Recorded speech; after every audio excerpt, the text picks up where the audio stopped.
وہ ٹھہری ہوئی آواز میں بولا، آنیہ میں تمہیں بتا چکا ہوں کہ یہ گن میں صرف احتیاط کے طور پر لے جا رہا ہوں. یہ ایک پرامن جلسہ ہے، لیکن ہمارا دشمن دھوکے باز ہے، اس پر مکمل بھروسہ نہیں کیا جا سکتا. اگر ان کی طرف سے کچھ نہیں ہوگا تو پھر ہماری طرف سے بھی کچھ نہیں ہوگا، اور اگر کچھ ہو ہی گیا تو. وہ کھڑکی سے منہ لگا کر چلائی، کیا تم آج ہی خود کو گولیوں سے چھلنی کروا لو گے؟ آج ہی ہتھکڑیاں پہن کر پانسی کی کوٹی کی طرف چل پڑو گے؟ اس کی آنکھوں میں شعلہ بھڑکا، وہی یادگار شعلہ جو جلیانوالہ باغ کی ایک دیوار کے پاس گرے ہوئے 10 سالہ لڑکے کی آنکھوں میں آیا تھا. وہ عجیب الوہی لہجے میں بولا، آنیہ، وہ بھی ایک باغ تھا جس کی تصویر تمہارے پاس ہے، اور یہ بھی ایک باغ ہے، لیکن اس بار نہیں. ہاں، اس بار نہیں. کیا اس بار نہیں؟ وہ پھر چلائی. اگر اس طرح کی کہانی یہاں بھی دہرائی گئی تو میں یہ نہیں ہونے دوں گا. تم دیکھ لینا، میں یہ نہیں ہونے دوں گا. وہ بلک اٹھی، راسم، تم گولیاں چلاؤ گے، خون بہاؤ گے؟ گولیاں تو چل رہی ہیں، خون تو کشمیریوں کا بہہ رہا ہے. اب اسے روکنا ہے، کسی بھی طرح روکنا ہے. اس نے الوداعی نظروں سے دیکھا اور تیزی کے ساتھ کھڑکی کے سامنے سے اوجھل ہو گیا. یہ بہت بڑا جلسہ تھا، ہزاروں لوگ تھے، ان میں خواتین اور بچوں کی بھی بڑی تعداد تھی. یقیناً سب کے سینے سلگ رہے ہوں گے، مگر اپنے قائدین کی ہدایت کے مطابق وہ سب پرامن تھے. ہاں، ان کے کتبوں اور بینرز سے ان کے اندرونی غم و غصے کا اظہار ضرور ہوتا تھا. ایک بڑے بینر پر لکھا تھا، بے شک نعرے بھی ہوں گے لیکن اب للکارے بھی ہوں گے. ایک بینر جو جگہ جگہ نظر آ رہا تھا، اس پر مقبول بٹ، برہان والی اور نصیر احمد پنڈت کی تصویریں تھیں. نیچے سرخ روشنائی سے لکھا تھا، شہید کی جو موت ہے وہ قوم کی حیات ہے. دو اور نعرے بار بار فضاؤں میں گونج رہے تھے، وہ یہ تھے، ہم نہیں مانتے ظلم کے ضابطے، اور کشمیر بنے گا پاکستان. جلسہ گاہ کے ارد گرد عمارتوں کی چھتوں پر اور کیمپ کی جانب بہت سے فوجی شوٹر بالکل چوکس موجود تھے. وہ چاروں طرف گہری نگاہ رکھے ہوئے تھے. آنیہ بالائی منزل کی کھڑکی میں کھڑی پردے کی اوٹ سے صاف دیکھ رہی تھی. کچھ ہی فاصلے پر اسے جلسہ گاہ کا منظر دکھائی دے رہا تھا. وہ ایک چھوٹی کھڑکی کی جالی کاٹ کر بمشکل کمرے سے نکل سکی تھی.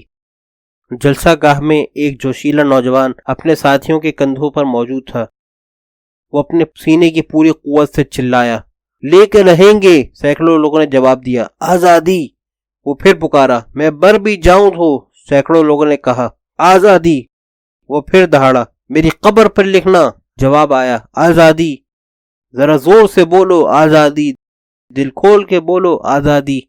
آنیہ سنتی رہی، لگوں میں لہو سنسناتا رہا. کہیں پس منظر میں نغمہ گونج رہا تھا، دنیا کے منصفوں، سلامتی کے ضامنوں، کشمیر کی جلتی وادی میں بہتے ہوئے خون کا شور سنو.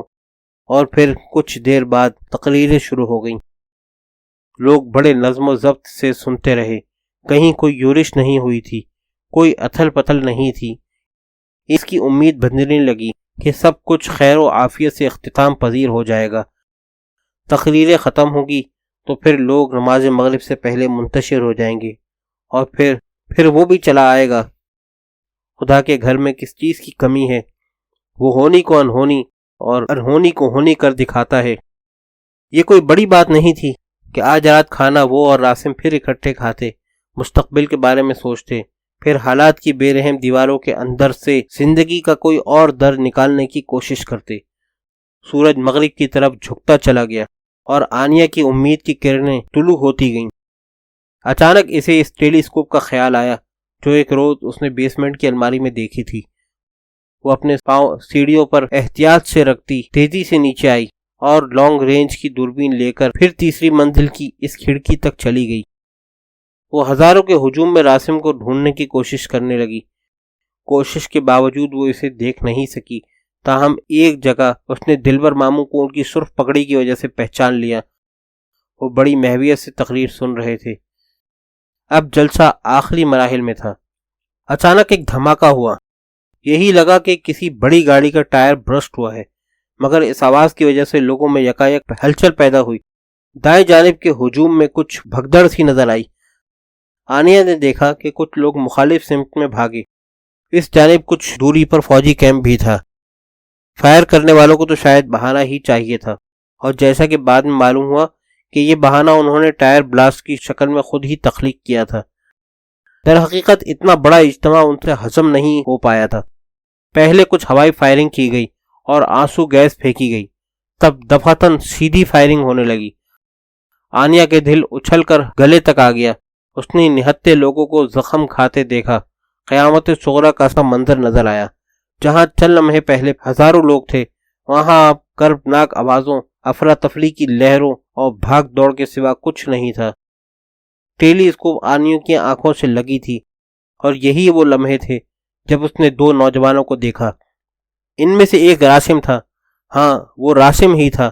اس کے سر سے ٹوپی اتر چکی تھی، لمبے بال ہوا میں لہرا رہے تھے۔ اس کے پاس وہی رائفل AK-57 تھی۔ وہ جوابی فائر کر رہا تھا۔ وہ اپنے ساتھی کے ساتھ مل کر ان قاتلوں کو نشانہ بنا رہا تھا جو نہتے لوگوں پر گولیوں کی بچھاڑ کر رہے تھے۔ آنیہ نے کچھ انڈین فوجیوں کو ہٹ ہو کر چھتوں سے گرتے دیکھا۔ جو فوجی دستہ زمین پر تھا وہ بھی اس اچانک جوابی کارروائی سے بدحواس ہوا۔ دو فوجی آڑ کی تلاش میں پیچھے ہٹے۔ ان کی رائفلیں کچھ دیر کے لیے خاموش ہوئیں۔ اسی دوران میں بے شمار لوگوں کو بھاگنے اور جانے بچانے کا موقع مل گیا۔ آنیہ کی نگاہیں راسم پر چپکی ہوئی تھیں۔ اچانک اسے گولی لگی۔ وہ لڑکھڑا کر پشت کے بل گرا۔ اس کی گن اس کی گرفت سے نکل کر دور لڑک گئی۔ راسم! آنیہ چلا کر رہ گئی۔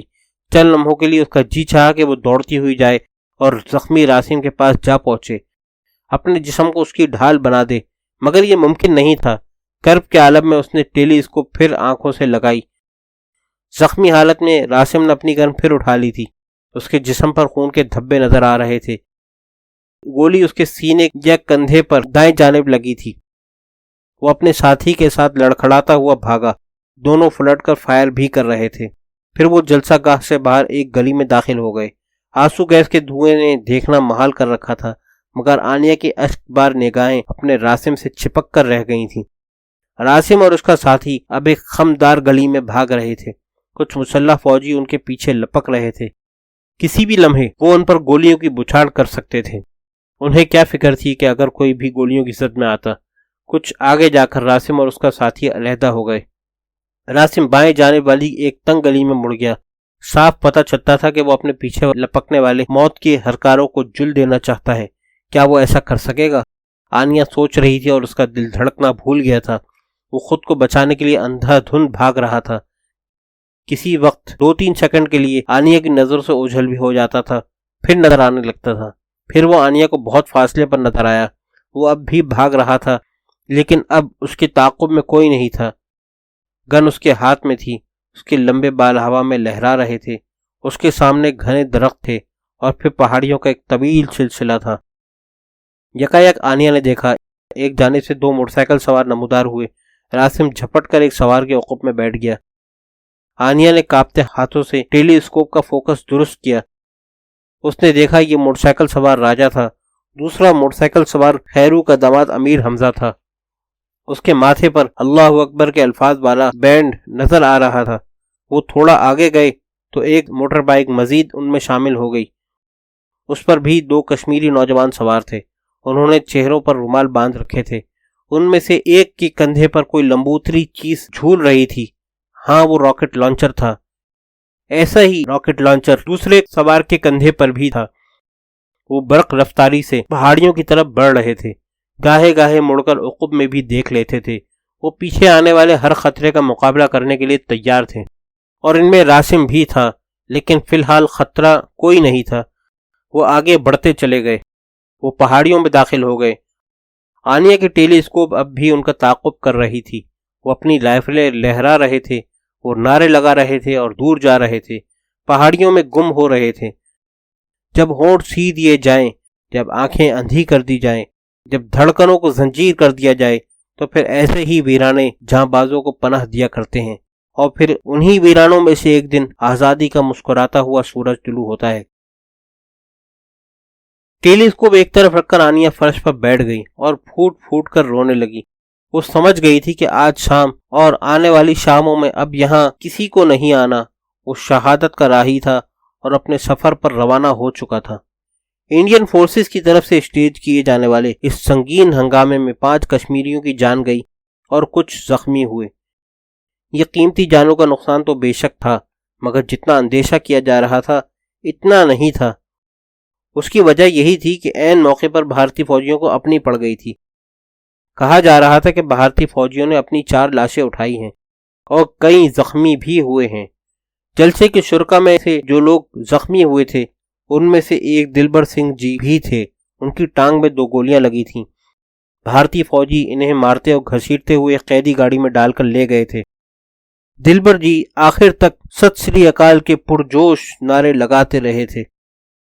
شام کے بعد آنیا کو راسم کا لکھا ہوا خط ملا۔ یہ چھوٹا سا خط وہ بیٹھ کے سنہانے کے نیچے رکھ گیا تھا۔ 2 ماہ گزر چکے تھے۔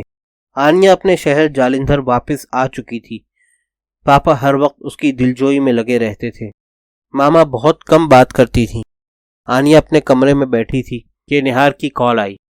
آنیا اسی کال کا انتظار کر رہی تھی۔ کل آنیا نے الٹرا ساؤنڈ اور بلڈ ٹیسٹ کروایا تھا۔ نہار نے کہا، آنیا جانی مبارک ہو، رپورٹ آ گئی ہے، رب نے چاہا تو بیٹا پیدا ہوگا۔ آنیا کے جسم میں سنسناہٹ جاگی، دل عجیب گداز سے بھر گیا۔ وہ اٹھی اور آہستہ آہستہ چلتی الماری تک پہنچی۔ ایک مقفل دراز کھول کر اس نے ایک تہہ شدہ کاغذ نکالا۔ یہ وہی خط تھا جو راسم نے جاتے ہوئے لکھا تھا۔ وہ اسے 20 مرتبہ پڑھ چکی تھی۔ ایک بار پھر پڑھنے لگی۔ آنیا، کشمیر کی غلامی کے دن گنے جا چکے ہیں۔ آزادی کی صبح ضرور طلوع ہوگی۔ بہت جلد ایک ایسا سورج نکلے گا جو سہانے موسموں کی نوید دے گا۔ اس صبح مجھے بھی یاد کرنا، بھول نہ جانا۔ ارے تم تو پھر آنکھوں پہ موتی لے آئی ہو۔ اچھا چلو دوسری بات کرتے ہیں۔ اس دن وہ 6 شمعیں بجھ گئی تھیں، لیکن ایک شمع کے سرے پر ایک چنگاری تو موجود تھی نا۔ چلو اتنی ہی امید سہی۔ جب آزادی کی صبح طلوع ہوئی اور میں تب تک زندہ بھی ہوا تو تمہارے پاس لوٹ آؤں گا۔ ہاں آنیا، بس یہ 2 ہی شرطیں ہیں، آزادی کی صبح اور میری زندگی۔ اور اگر نہ آ سکا تو تم پوری طرح آزاد ہو۔ ایسی صورت میں بس ایک ہی درخواست ہے کہ میرے بچے کو میرا نام اور میرا کام بھولنے نہ دینا۔ اللہ حافظ۔ آنیا نے آنکھیں پوچھیں، خط کو تہہ کر کے پھر سے بڑی احتیاط کے ساتھ دراز میں رکھا۔ کھڑکی میں آن کھڑی ہوئی۔